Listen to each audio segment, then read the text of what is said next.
Donc je commencerai vraiment par remercier M. Maguette Faye, conseiller diplomatique du président de la République, ainsi que le ministre Abdou Fall et Ibrahim Wade, qui ont été vraiment durant tout le processus du montage du comité électoral de Thiès Nord, des facilitateurs qui n'ont ménagé aucun effort vraiment pour qu'on puisse arriver à un résultat. Et saluer aussi vraiment la maturité des uns et des autres, c'est toujours difficile. Même dans un parti politique, a fortiori maintenant dans un grand ensemble de coalitions, de partis alliés et de mouvements de soutien. Mais Dieu merci, les gens sont conscients du fait qu'il y a le principal et l'accessoire. Aujourd'hui, le principal, c'est vraiment d'aller vers l'essentiel, s'unir pour donner une majorité large, confortable et sans bruit au président Macky Sall dès le premier tour. Et cela requiert de notre part une démarche, un engagement, mais surtout des efforts. Et c'est en cela que, depuis la semaine dernière, nous avons entamé le processus qui, dans un premier temps, nous avait permis de choisir Mme Seynabou Ndiéguène comme coordonnatrice du comité électoral Nord, ainsi que Moulay Diop comme mandataire. Et hier, vendredi, nous sommes retrouvés encore en Assemblée générale pour essayer de peaufiner le reste et de pourvoir les postes qui restaient. Et c'est ainsi qu'on avait, dans le cadre de la stratégie, divisé la commune Nord en 3 sous-zones, 1, 2 et 3. L'une confiée à notre camarade Aline Tabala de l'AFP qui se charge de coordonner cette sous-zone. La deuxième sous-zone que je coordonne moi-même par contre du Parti Socialiste. Et la troisième sous-zone coordonnée par notre ami et frère Ousmane Diop de Falaskami. À part cela également, pour le poste de chargé de communication, c'est notre ami Cheikh Maïsek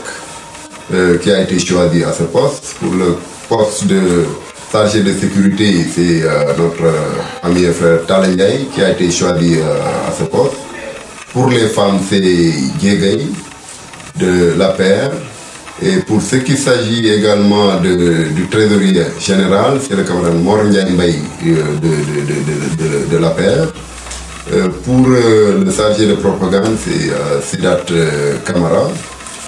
Pour le chargé des affaires religieuses, c'est Serigne Modou Lo. Le poste de chargé de la mobilisation, c'est Madame Maguette Diop. Donc voilà, de façon vraiment consensuelle, bien que c'était loin d'être évident parce que les postes étaient largement en deçà du nombre de partis alliés, de mouvements de soutien, à fortiori sans compter l'APR qui est la locomotive de la coalition. Mais c'est l'occasion également vraiment de saluer et de remercier aussi des alliés qui vraiment, bien que, ainsi que les mouvements de soutien, parce qu'ils ont su faire esprit de dépassement, surtout prendre de la hauteur pour qu'on puisse arriver à un consensus. Hier, on a tenu une réunion, c'est vrai, un peu kilométrique. Mais l'essentiel, c'était la finalité, au moins, c'est d'arriver à quelque chose. Et Dieu merci, c'était loin d'être évident. Mais nous sommes parvenus quand même à trouver quand même un bureau consensuel. Et je voulais par lancer un appel vraiment solennel. D'abord à nos camarades de la paire pour aller dans une dynamique unitaire. Et surtout, ne ménager aucun effort pour mobiliser davantage l'ensemble des acteurs de la zone nord, mais surtout également lancer un appel également vis-à-vis des alliés au niveau de la zone nord. Nous appelons l'ensemble des mouvements, l'ensemble des alliés à ne ménager aucun effort à faire don de soi pour qu'au soir de l'élection présidentielle, de façon nette, précise et sans bévue, vraiment donner la majorité, une majorité large et confortable au président de la République ici à Thiès. Donc c'est ce que je voudrais dire avant de laisser la parole à Cheikh Ousmane Diop de Fal Askan Wi pour la région. Je vous remercie. joxe information waa commune Thiès Nord ñi nga xam ni ñoo warana tabb seen comité électoral pour élection yi ñu jëm 24 février ñi nga xam ni ñoo nekk ci grande coalition bi war a jàppale président Macky Sall ginnaaw bu ñu dajee daje bu njëkk ba am lu ñu tënkoon am ñu jiital loo xamante ni dañ koy leeral dana waxoon ni dafa am ñaari kii yoo xam ni dañ ko jagloo woon ñi nga xam ne ci coalition bi dañoo féete woon ci parti bi nga xam ne APR maanaam ñoom ci seen biir ñu tànn kan mooy nekk coordonnateur ak kan mooy nekk mandataire loolu te seen biir am na nu waxtaane woon am na nu doxale woon ba tànnante ñaar ya ca des nag mooy ñañ cay toftal ñi nga xam ne ñooy vice président vice coordonnateur yi ndax dañoo jàpp ni coordonnateur bi bu fekkente ni tabb nañ ko moom muy lëkkalikoo parti ba ak instance ba la ca kaw pour mën ko wàcce mandataire bi lëkkalikook administration bi nga xam ñooy wàllu organisation élection yi vice président et vice coordonnateur yi nag ñoo ñi nga xam ne ñoom ñoo lëkkalikook base bi loolu ñu jagle woon ko ñi nga naan les partis alliés ñi nga xam ñoo jóg pour bëgg a falaat président Macky Sall ci loolu nag fii ci Thiès Nord dañ ko xaajoon ñett ginnaaw bi ñu ko càmbaree ba càmbaraat ko ñu ni daal ñetti xaaj lañ koy bàyyi xaaj bu njëkk bi première partie bi di nga xam ni moom lañu jox ki nga xam ni mooy le doyen Alioune Togola bu AFP bi nga xam président Moustapha Niasse moo ko jiite ñoom lañ ko jagleel beneen pàcc bi nga xam mooy deux bi ci digg bi moom lañ jox sunu camarade Papa Amadou Sall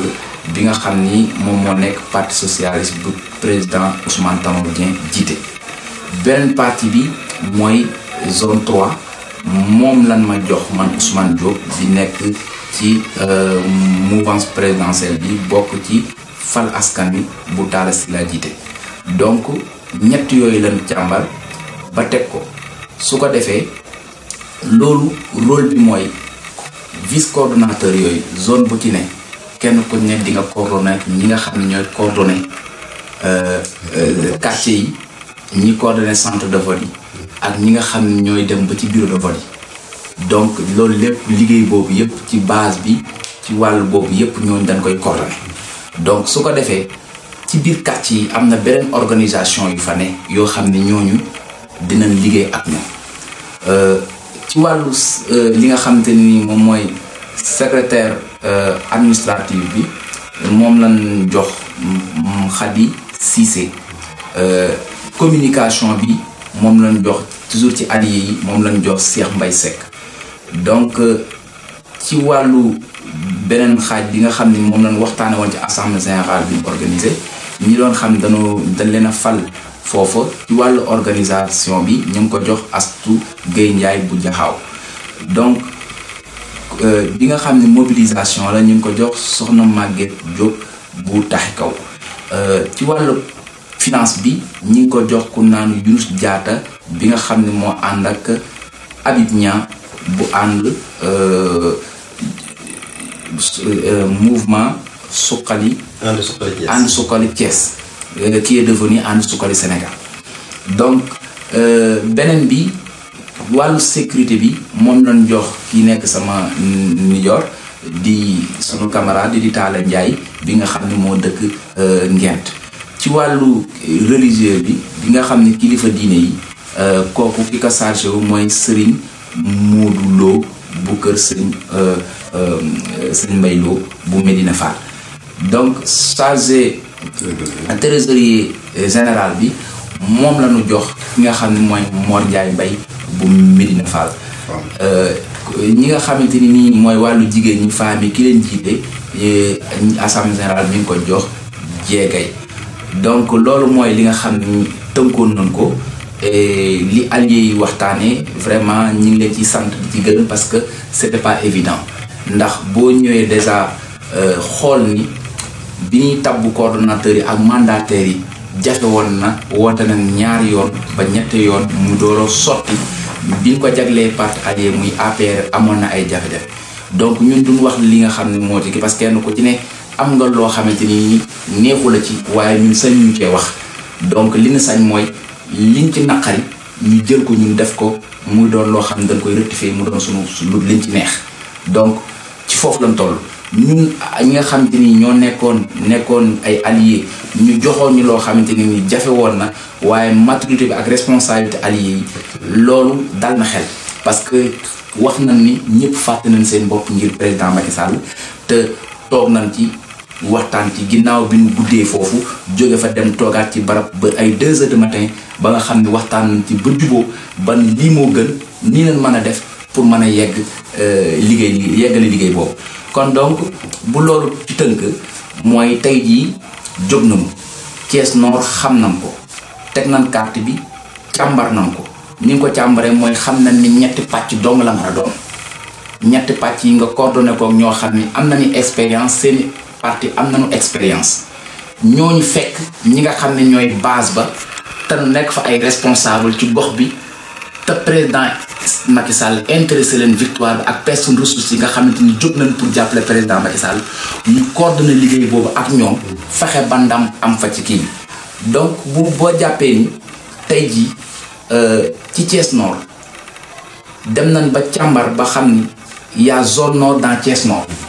su nee zone nord dans Thiès histoire day ñëwaat ndaxte en 98 bi ñuy jox ndam président Abdou Diouf fii Tanor Dieng jiite woon ko forum communautaire pour le développement de Thiès Nord nekkoon fi ñu ay nit yu ko doxaloon ànd ceeg ay baarata ak ñeneen ba loolu jël appareil boobu dañoo on était témoin te fi lañ nekkoon kon yooyu jël nañ ko tenir ko en compte pour xam ni nan nañu def ba may président Macky Sall ndam lu mel noonu loolu moo tax xel day dal ndaxte ni ñu tege schéma yi ak ni ñu ko bëggee ni ñu ko taxawale daan naa yaakaar naa ni ligne verticale la te dina dem loolu nag résultat bi ci xaar mooy gagné ci centre de vote yëpp ci zone bi yëpp ci commune bi yëpp à 90%. loolu ñi ngi rassuré que ni liggéey bi nga xam ne moom lañ teg ba càmbar ko ba waxtaan ci ba teg ko ginnaaw bu lépp passé jàpp naa ni benn bureau de vote ci Thiès Nord président Macky Sall du ko ñàkk benn laa la wax sur les 105 benn bureau de vote ci Thiès Nord président Macky Sall du ko ñàkk donc am nañu expertise bi am nañu expérience bi am nañu xarañ bi am nañu doole ji am nañu moyens yi am nañu stratégie yi am nañu fit wi am nañu taalibe Baay Faal bi pour liggéey ko kon xel dal na ginnaaw lu nga xati bu caaxaan jeexee xaw ma nu ko ci séeréer di waxee xaw ma caaxaan faaxe may wax ni léegi bu doon caaxaan amoon na avant amutut léegi liggéey jot na li ñu war a def tey mooy jóg képp koo xam ni responsable nga boo xam ne dangaa wax ni yow am nga sa mouvement de soutien wala nga ay responsable wala nga jóg lépp ni président Macky Sall ñu ngi leen di ñaan ñun ñëpp ñu intégré kii bi comité bi ñu coordonné activité yi képp koo xamante ni nii nekk nga fi di kilifa nga ak rang boo mën di yor ak lépp foo mën di topp nga ñëw ñu jàpp ci liggéey bi te incha allah rabi fii ci Thiès Nord victoire à 90% moom la ni ñaan ci bureau de vote yëpp ci centre de vote yëpp gagné ko ci zone bi ci commune bi kon incha allah rabi ñi nga xaar képp kuy responsable képp ki nga rejoindre coordination bi pour que ñu mën a liggéey commencé incha allah.